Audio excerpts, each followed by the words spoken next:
Pernah kepikiran nggak sih soal salah satu aturan paling dasar dalam hidup kita? Sebuah aturan tak tertulis yang kayaknya ya kita terima gitu aja dari kecil. Nah, ini dia nih intinya. Kenapa anak harus nurut? Sering banget kan pertanyaan ini dianggap tabu, seolah-olah nanyain ini aja udah salah. Padahal ini kan pertanyaan yang penting banget. Sebenarnya ini cuma soal kekuasaan, atau ada makna yang jauh lebih dalam di baliknya? Ini jelas bukan pertanyaan yang bisa dijawab dengan, ya karena harus begitu dong ya. Sumber yang kita bedah kali ini menawarkan sesuatu yang jauh lebih berharga. Sebuah jawaban yang nggak lahir dari teori buku teks, tapi dari pengalaman nyata langsung di lapangan. Dan jawaban itu datang dari Astri Dian Saraswati. Yang perlu kita catat, beliau ini seorang praktisi pendidikan. Artinya, pandangan beliau itu nggak cuma dibentuk oleh teori, tapi juga oleh interaksi langsung dan tantangan sehari-hari di dunia nyata. Dan kita nggak lagi ngomongin pengalaman biasa loh, kita bicara soal 20 tahun.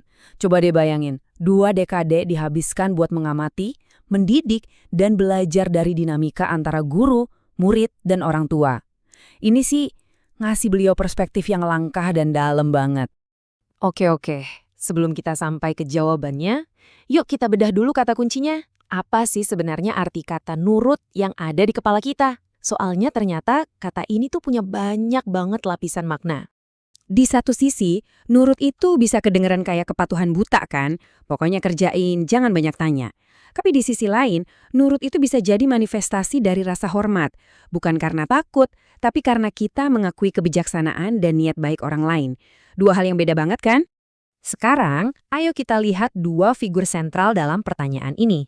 Di dunia seorang anak, mereka ini adalah dua pilar utama yang menopang pertumbuhan dan pemahaman mereka soal aturan. Suara pertama udah pasti, orang tua. Mereka adalah dunia pertama bagi seorang anak. Disinilah konsep aturan itu pertama kali dikenalin. Idealnya sih dibalut dengan kasih sayang dan rasa aman. Suara dua, lalu pilar yang kedua adalah guru.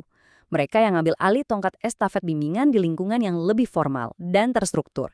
Mereka yang memperluas cakrawala si anak dan ngenalin aturan sosial yang lebih kompleks di luar rumah. Dan yang menarik, kalau kita perhatiin, peran fundamental keduanya itu sama loh.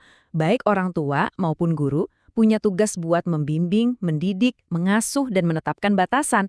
Semua ini bukan buat ngontrol, tapi buat membangun fondasi yang kuat bagi masa depan si anak.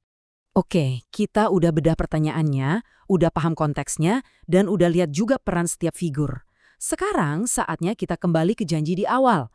Apa sih jawaban yang ditemuin oleh Astri Dian Saraswati setelah 20 tahun pengalamannya? Nah, menurut beliau, kunci jawabannya itu ternyata bukan pada kata harus. Beliau menemukan kalau kepatuhan yang sejati itu nggak lahir dari perintah atau paksaan. Jawabannya jauh lebih dalam dan mendasar, yaitu tentang ikatan kepercayaan. Ikatan kepercayaan. Wah, konsep ini ngubah segalanya ya. Jadi, anak nurut itu bukan karena takut hukuman, tapi karena mereka percaya kalau orang tua dan gurunya menginginkan yang terbaik buat mereka. Kepatuhan jadi hasil alami dari hubungan yang sehat dan penuh pengertian. Betul, ini jadi ngubah pertanyaan awal kita kan? Mungkin pertanyaan yang lebih tepat itu bukan gimana cara membuat anak nurut, tapi lebih ke gimana cara kita membangun kepercayaan itu supaya mereka mau dengerin kita. Sebuah pergeseran perspektif yang kuat banyak buat kita renungin ya.